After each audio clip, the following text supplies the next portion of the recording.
आप और आपके साथ मैं हूं कीर्ति दीक्षित। वक्त हो चला है सुपर फास्ट खबरों का।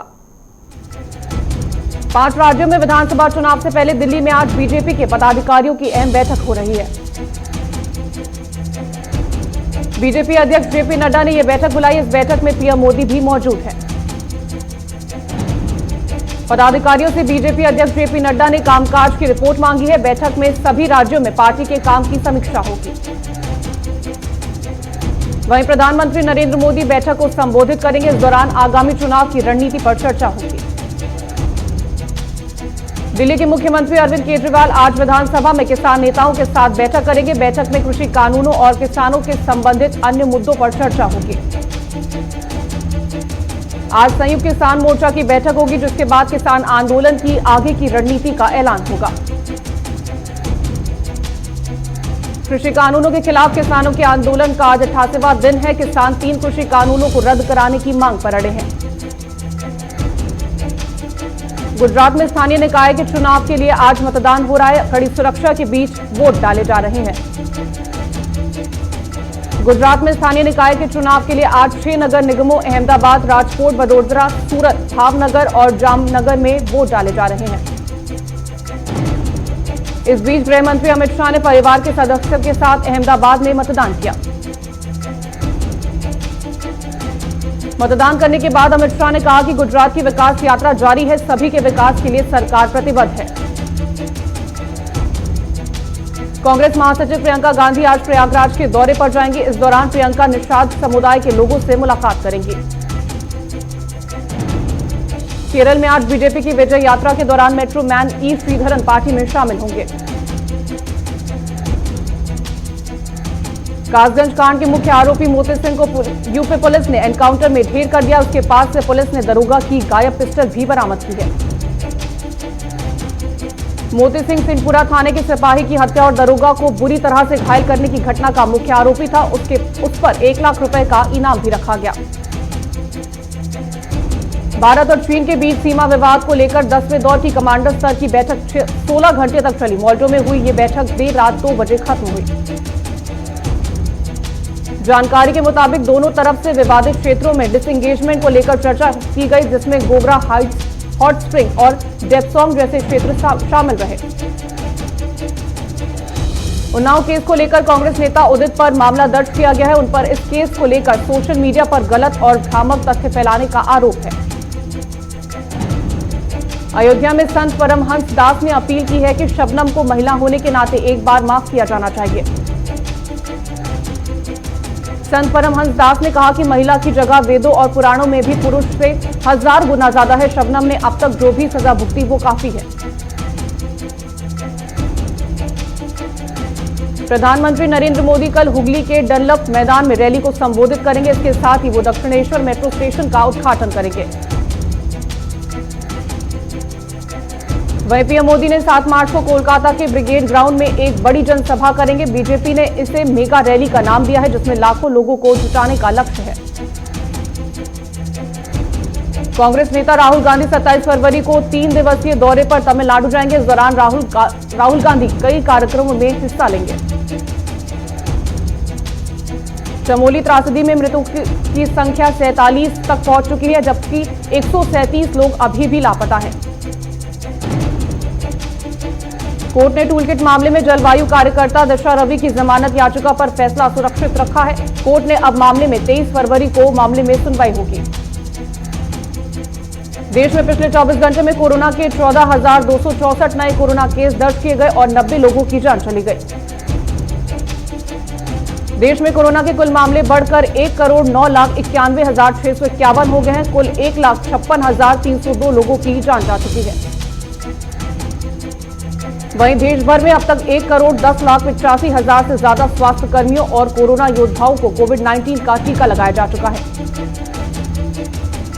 कर्नाटक सरकार ने महाराष्ट्र से आने वाले सभी यात्रियों के लिए कोरोना रिपोर्ट नेगेटिव लाना जरूरी कर दिया है। महाराष्ट्र में सरकार कोरोना वायरस महामारी को लेकर बड़ा फैसला ले सकती है। नाइट कर्फ्यू को लेकर अगले हफ्ते मुख्यमंत्री उद्धव ठाकरे बैठक करेंगे। मुंबई में कोरोना के नियमों का उल्लंघन करने को लेकर 3 रेस्टोरेंट और क्लब पर बीएमसी ने जुर्माना लगाया है।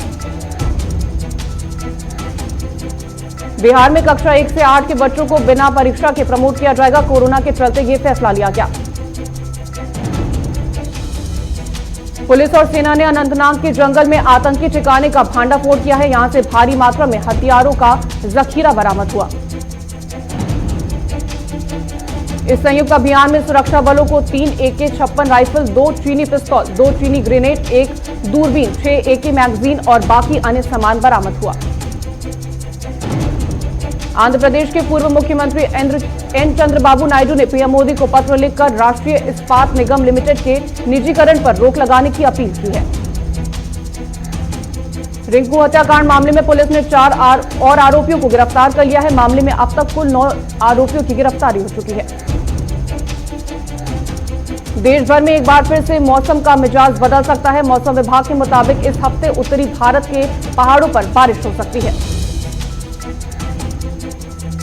आज से 25 फरवरी के बीच पश्चिमी विक्षोभ के सक्रिय होगा, जिसके कारण उत्तराखंड, हिमाचल, जम्मू कश्मीर, लद्दाख के इलाकों में बर्फबारी और बारिश की संभावना जताई है।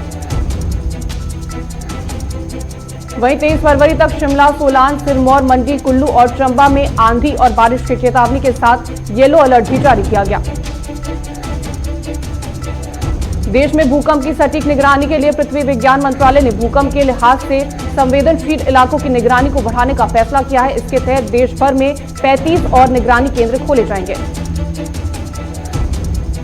झारखंड के साहिबगंज में 7 दिवसीय सोहराय पर्व के उपलक्ष्य पर आदिवासी ग्रामीणों ने पारंपरिक रीति रिवाजों के अनुसार भैंसों को सड़कों पर खूंटा बांधे बड़े ही हर्षोल्लास से मनाया। भीलवाड़ा में किराना व्यापारी पर लुटेरों ने हमला कर दिया और 7 लाख का बैग लूट कर भाग गए, जिससे ग्रामीणों में दहशत फैल गई। यूपी के गौतम बुद्ध नगर में एक छात्रा से छेड़खानी करने वाले एक अभियुक्त सईद हुसैन को पुलिस ने गिरफ्तार कर लिया है। जालौर में अज्ञात जानवर द्वारा हमले करने के कारण तकरीबन 50 से 60 भेड़ों की मौत हो गई। सरपंच ने राज्य सरकार से निवेदन कर उचित मुआवजा देने की मांग की है। भीलवाड़ा में जिला कलेक्टर हिमांशु गुप्ता ने रोडवेज बस स्टैंड राज्य सरकार द्वारा संचालित इंदिरा रसोई का निरीक्षण किया। जिला कलेक्टर ने बताया कि निरीक्षण के दौरान सभी व्यवस्था संतोषजनक पाई गई। राजस्थान के लाखेरी में श्री श्याम परिवार के तत्वाधान में श्री श्याम मानसिक संकीर्तन का आयोजन हुआ। कार्यक्रम में भजनों की प्रस्तुति ने श्रद्धालुओं को भाव विभोर कर दिया। चूरू में डॉक्टर सुनील जादू के जन्मदिन पर रक्तदान शिविर का आयोजन किया गया। शिविर का शुभारंभ CMHO डॉक्टर मनोज शर्मा ने फीता काटकर किया। पानीपत टोल प्लाजा के पास एक ऑटो को तेज रफ्तार कार ने टक्कर मार दी। ऑटो में सवार युवक की मौत हो गई। पुलिस ने कार चालक के खिलाफ मामला दर्ज कर लिया। पटना में केंद्रीय मंत्री रविशंकर प्रसाद और बीजेपी विधायक नंदकिशोर यादव ने अपने कार्यकर्ताओं के साथ जन समस्याओं पर चर्चा की। पटना में केंद्रीय मंत्री रविशंकर प्रसाद ने 78 लाख की लागत से नवनिर्मित सूर्य मंदिर का उद्घाटन किया। यूपी के सीतापुर में अवैध ईंट भट्टों को लेकर विधायक सुनील वर्मा ने कहा कि इस पूरे मामले को जल्द ही मुख्यमंत्री योगी आदित्यनाथ के संज्ञान में लाया जाएगा। बिहार के कटिहार में भारत निर्वाचन आयोग के निर्देश पर EP की शुरुआत की गई है। इससे वोटर डिजिटल माध्यम से ही अपने मतदान पत्र डिजिटल डाउनलोड कर सकते हैं। हरियाणा के मुख्यमंत्री मनोहर लाल ने चंडीगढ़ स्थित कार्यालय से नीति आयोग की 6ठी गवर्निंग काउंसिल की बैठक में हिस्सा लिया। मेरठ में 28 फरवरी को आम आदमी पार्टी की किसान पंचायत आयोजित की जाएगी, जिसकी तैयारियों में आप नेता जुट गए हैं। सांसद संजय सिंह ने आप नेताओं की मीटिंग ली। जमशेदपुर में राष्ट्रवादी युवा कांग्रेस के सदस्यों ने जिला उपायुक्त कार्यालय में निजी स्कूलों की नीतियों के खिलाफ लिखित शिकायत कर बच्चों के भविष्य की सुरक्षा की मांग की है।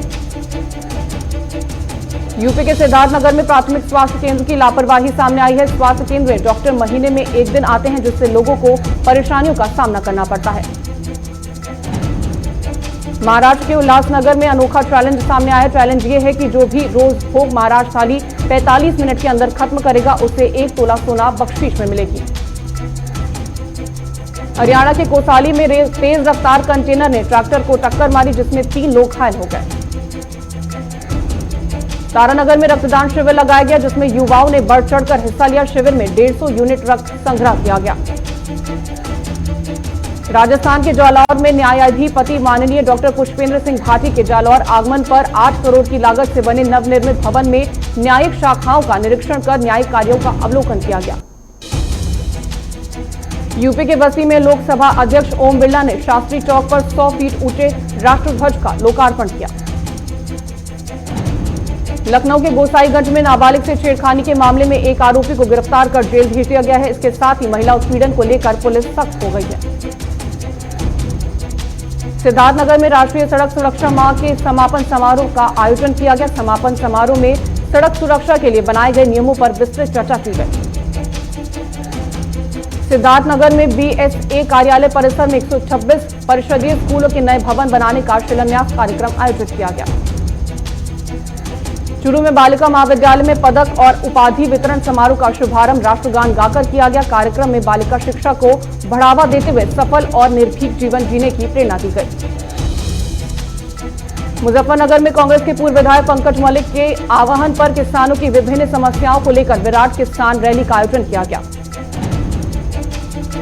फतेहपुर में केंद्रीय ग्रामीण विकास राज्य मंत्री साध्वी निरंजन ज्योति की अध्यक्षता में विकास भवन सभागार फतेहपुर में निगरानी समीक्षा दशा की बैठक हुई। राजस्थान के असींद में एक प्रेमी जोड़े ने फांसी का फंदा लगा लिया है। शवों को पोस्टमार्टम के लिए भेज दिया गया। कर्नाटक के बीजापुर में जिलाधिकारी पी सुनील कुमार ने ग्रामीण इलाके के लोगों की समस्याओं को सुना और मौके पर समाधान करने की अभियान की शुरुआत की। कर्नाटक के यादगिरी में जिलाधिकारी डॉक्टर रागप्रिया ने खानपुरा गांव का 1 दिवसीय दौरा किया। इस दौरान गांव के लोगों के समस्याओं को मौके पर ही हल किया। पेट्रोल डीजल की कीमतों में आज कोई बदलाव नहीं। पेट्रोल 90.58 रुपए और डीजल 80.97 रुपए पर बिक रहा है। सोने के दाम 6 महीनों में ही 10,000 रुपए सस्ता हुआ। दरअसल सोना अब 56 से फिसलकर 46,000 रुपए पर आ गया है। केरल हाईकोर्ट ने कहा कि सोने की तस्करी स्पष्ट रूप से कस्टम एक्ट का उल्लंघन है। इसका आतंकी कानून से कोई लेना देना नहीं है। ईपीएफओ से दिसंबर 2020 में 12.5 लाख नए सदस्य जुड़े हैं। हालांकि इस साल अब तक कुल 57.83 लाख लोग जुड़े हैं। एसबीआई की subsidiary SBI payments YONO merchant app launch करेगी। इससे कारोबारियों को कम लागत वाला डिजिटल पेमेंट इंफ्रास्ट्रक्चर उपलब्ध होगा। देश में इलेक्ट्रिक व्हीकल की डिमांड बढ़ रही है। ई कार 3 साल में 6 गुना और बैटरी 9 साल में 90% सस्ती हुई। कोरोना ने श्रम बाजार में उथल पुथल मचाई है, जिसके बाद अब 1 करोड़ 80 लाख लोग अपना पुराना काम बदलना पड़ेगा। 1 अप्रैल से पीएफ से जुड़ा नया नियम लागू होगा। ये नियम विशेष रूप से उन लोगों पर असर डालेगा जिनकी इनकम ज्यादा नहीं है और ईपीएफ में अधिक कंट्रीब्यूट करते हैं। एसबीआई ने कहा कि किसी भी तरह की सरकारी सब्सिडी बैंक खाते में पाने के लिए आधार लिंक होना जरूरी है। केयरन एनर्जी का मामला लगातार पेचीदा होता जा रहा है। अब इस मामले में भारत सरकार की विदेशी स्थिति परिसंपत्तियों को जब्त करने की धमकी दी जा रही है। दुनिया में अब तक 11 करोड़ 16 लाख से ज्यादा कोरोना के चपेट में आ चुके हैं। वहीं 24,71,000 से ज्यादा लोग अब तक इस महामारी से अपनी जान गंवा चुके हैं। अमेरिका में नए मरीजों के मिलने की रफ्तार में 70% की गिरावट दर्ज की गई है। जनवरी तक करीब 2.50 लाख मरीज मिल रहे हैं और अब ये घटकर 80 से 90 हजार के बीच रह गई है। कोरोना वैक्सीन पर आई एक नई स्टडी में दावा किया गया है कि वैक्सीन के 2 डोज लगाने में 6 हफ्ते का ब्याज के बजाय 3 महीने का अंतर रखा जाए तब भी उसका असर बना रहेगा। वैक्सीन के न होने से बच्चों, अभिभावकों और शिक्षकों के बीच निराशा बढ़ रही है। इस बीच अमेरिका के डॉक्टर एंथनी फाउची ने 2021 की गर्मी के अंत तक बड़ा आश्वासन दिया है। फाइजर और बायोएनटेक का बड़ा ऐलान हुआ है। दरअसल अब प्रेग्नेंट महिलाओं पर कोविड-19 वैक्सीन का ट्रायल करेंगी। इंसानों में बर्ड फ्लू का वायरस पहुंचा। दरअसल रूस ने इस बात की पुष्टि की है कि H5N8 एवियन फ्लू यानी बर्ड फ्लू का वायरस एक व्यक्ति में पाया गया। म्यांमार में सेना ने तख्तापलट का विरोध कर रहे लोगों पर फायरिंग की, जिस कारण वहां से कुछ लोगों के मारे जाने की खबर सामने आई।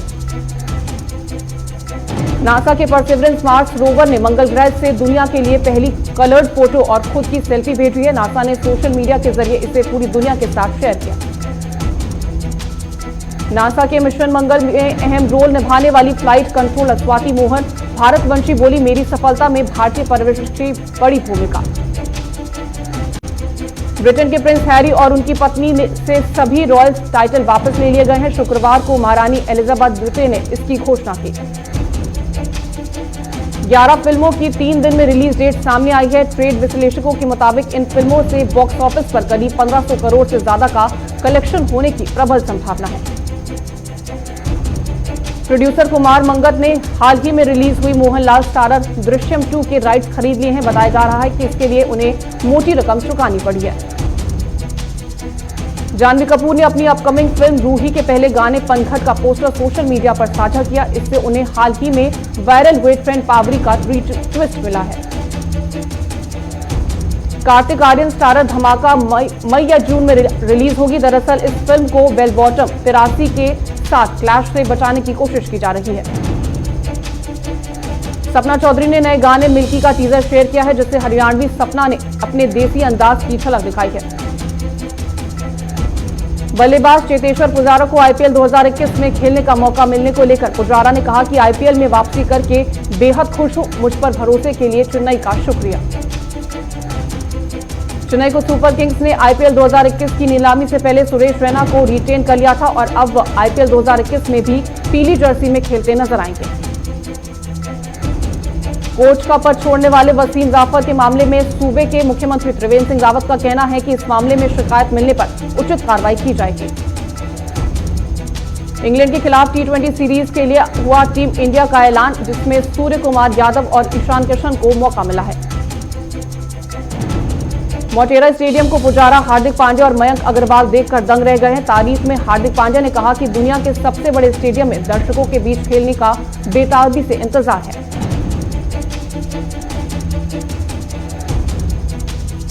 फिलहाल रुक रहे एक छोटे से ब्रेक के लिए। ब्रेक के बाद फौरन हाजिर होंगे।